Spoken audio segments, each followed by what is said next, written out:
What's up? We're back for another story time. Today's story is about how I got my call sign. Let's get right into the action. Here's how I got the name. Find out. All right. It's a beautiful morning here. Cliff Cave doesn't open their doors early enough. So we are out at the one, the only Arnold Park, which is the location of today's story time anyway. So kind of works out.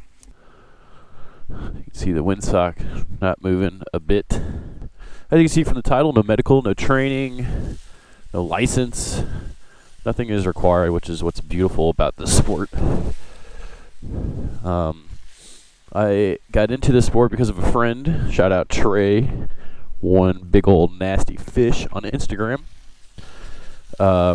He found it, taught himself, and is now a current pilot. But Trey did aim me towards the best paramotor school in the world.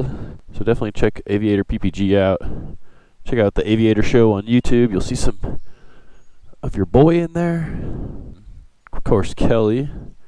Big shout out to Kelly. Only Buff fans making you guys be able to hear this. Check out his stuff.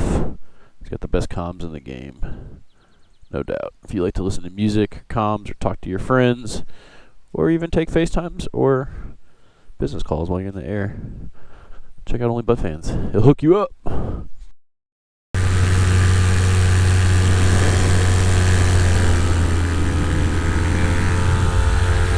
All right, look at that sunrise. Shoo!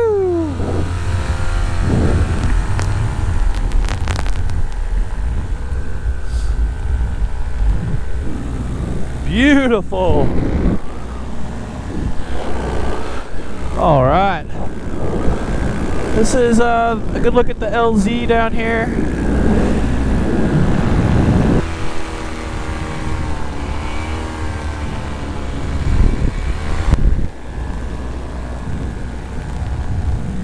All right. Now we cook it with grease. All right. So we just took off from Arnold Park. Let's go fly back that way real quick. This is the Merrimack River here below us. Spent tons of time wake skating on that river with my homie Mike behind the good old jet ski. What's up, Mike? Mike and I just did some wake skating yesterday. It was a beautiful day. My call sign is the story of today, and so it all started right here at Arnold Park in this beautiful field. Oh man, it is so calm this morning. This is so nice. So as I mentioned earlier, Trey got me into it, got me hyped, told me to sign up for Aviator, the best school in the nation. I did that. I also ordered my wing because in my YouTube education that I gave myself, I knew that I wanted a brand new wing. That's your lifeline, you know, so I just wanted something brand new. So I hopped on Tucker Gott's website because he was doing a giveaway, and I wanted to win. So I thought buying a wing from him would give me a ton of chances to get a free paramotor, and so I gave it a shot. I did not win, but I got my wing, and boy, I was excited. I think I had another month or so before school. I was on the Facebook group Paramotor, the infamous Facebook group. Hopefully some of y'all are watching from that place right now. Thank you for watching. If you like these little story times in the air, you know what to do. Hit that subscribe, hit that like button. We'll give you some more. I'm not trying to commit to anything now, but I'd like to do a couple a month at least. It's pretty fun. Man, what a beautiful morning. Some low clouds, some low fog. So anyway, so I got my wing in the mail, and as some of you may know, I am an avid wake skater. I love wake skating so much that I built a wake skate park above my house. Not above my house, at my house. it's just one of those things. It's kind of like paramotoring to me before I found paramotoring. It's just one of those things that when you do it, it kind of shuts off your brain. Just makes you concentrate on what's in front of you. You know, life can be crazy. So when you get these hobbies like paramotoring or wake skating where you are able to just participate, get in the flow state, be ITZ baby, in the zone, it's just good for you, your mental health, and it's just good to shut off life every once in a while, you know? So it's easy to get addicted to these sports.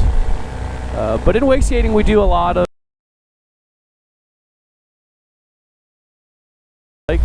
we take like what's basically on like an off-road vehicle, like a Jeep. We spruce it up with like a 9 horsepower motor. We walk the rope all the way out, fire that winch up, and pull ourselves in. That way we could hit any kind of body of water, whether it be a creek, a river, a lake, a pond at your local park, or whatever. So I've had a ton of winch experience. In the paramotor world, they kind of call it towing when you are getting pulled by a motor or a non-motor item. Oh my god, it is so beautiful right now. So I'm so addicted. This is what I built in my backyard. This is the Spills. It is a 2-tower wakescape. All right, the audio cut out. That's my bad. Not on Only Butt Fans. See this? This is cable I use. That little twisty thing is for a lavalier mic, and it blocked a good connection. So not on Kelly, not on Only Butt Fans. He's got good gear. It's my fault. But this is the Spills, and don't worry, the audio comes back in a second. But just wanted to give you a quick look. It's a 2-tower wakeskate park that I built. Wake skating is my passion, and this is my other passion from wake skating. So back to the flight. So we got to Cliff Cave. I keep saying Cliff Cave. So we got to Arnold Park with all the goodies. Gave it a few goes. I got some clips of some of our first tows. They were definitely very sketchy. I'll take a look at some of these.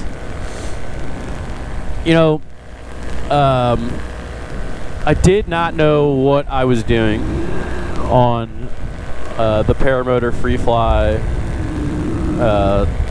situation. I was totally untrained, totally doing something incredibly stupid. Could have gotten incredibly hurt or killed. So absolutely do not do any of these things without any instructor supervision or training or anything of that kind. What I did was incredibly dangerous, but I'm here to share this story, to laugh at it now, because I am okay and I did not get hurt. We did take some precautions, but we didn't know what the hell we were doing. We went to the park, gave each other a few tows. There were some things that we learned very quickly, one of which was that the driver's throttle is incredibly important.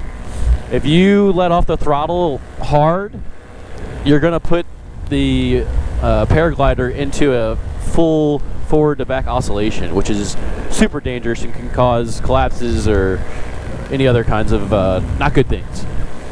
So we quickly, adjusted some of the driving and made things a little bit safer there. And then we realized that as we applied brake, that we were getting more air, or getting more elevation, more lift. And so we thought it would be helpful if we started just kind of flapping our wings. And of course it did help, but holy cow, was that dangerous. Yeah, flapping is just a way for that wing to collapse. Luckily, I was on an Ozone Mojo Power 2, which is what I'm on right now. The same exact wing, actually. And it is the safest wing in the market, I'm pretty sure. Don't follow in my footsteps. After we finished the action, the adrenaline was high, the hype was high. We went back and checked out all the clips, and I decided to post my clips on the Paramotor Facebook. Man, that was a good idea. Holy cow, did I get eaten alive. I think my post was up for maybe an hour. I had over 50 comments, people blowing me up, telling me how stupid I am, how I should be dead. that, I'm just an idiot, that I should ship my wing back. Here's some of the comments and the DMs I got. Honestly, people were really looking out for my safety. But as you know, the keyboard warriors, they have an interesting way of doing that sometimes, especially on that paramotor group, which is unfortunate because I really think that with all the uneducation out there of pilots in the sky, like, we should really be helping each other to be safer in the sky and have less accidents, less deaths. But, I got attacked, which was well deserved.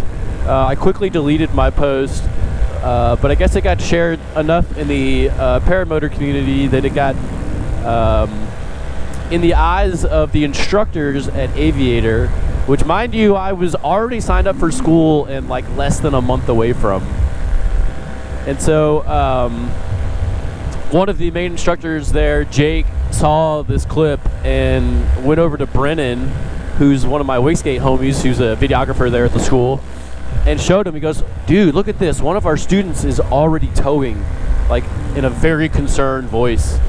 And Brennan just kind of looked at him and looked at the video and was like, "Yo, that's the homie. It's all good." Which probably is not true. It was probably not all good. I was definitely doing a lot of things wrong, the flapping and all that, but Brennan had my back. Thanks, my dude. And I'm pretty sure that I had my call sign before I even showed up to school. But when I got there, I sat down with my class. We were going over, things about yourself and lives and stuff, and what our paramotor or air experience was. And I shared my bro towing stories with my bros, and quickly the name Broto Bob stuck instantly. So that became my call sign, Broto Bob. So that's me, and that's my story, and that's my clips of towing. Please do not tow on your own. I don't know how to say that more clearly, but what I did was super dangerous, but I made it through. I'm here, and I'm happy to tell you that you shouldn't tow. Not without proper instruction, proper cutoff, or proper cutaways. Just safety. That's what it's all about up here. But that's my Broto story. Hope you guys enjoyed that. I know that the instructors definitely enjoyed hassling me about it, but it's all good. And it gave me a nice little nickname, so Broto Bob. And this is Broto Bob's Butt Fan, which Jillian was kind enough to name for me. So, that's my story. Alright, my buddy Crawford, my roommate, has traveled over to the Illinois side where I have now made it, and we are going to link up. He's on his motorcycle, and we're going to link up and try to do some low flying by each other. So that's my Broto Bob story.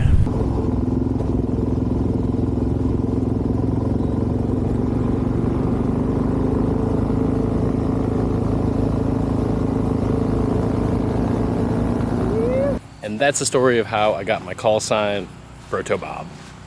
And that's a little teaser of me and Craw doing some motorcycle riding with some paramotor, trying to fly next to each other. If you like that, tune in for the next video. We'll see you then. Thanks for tuning in. Like, subscribe, do the stuff, comment,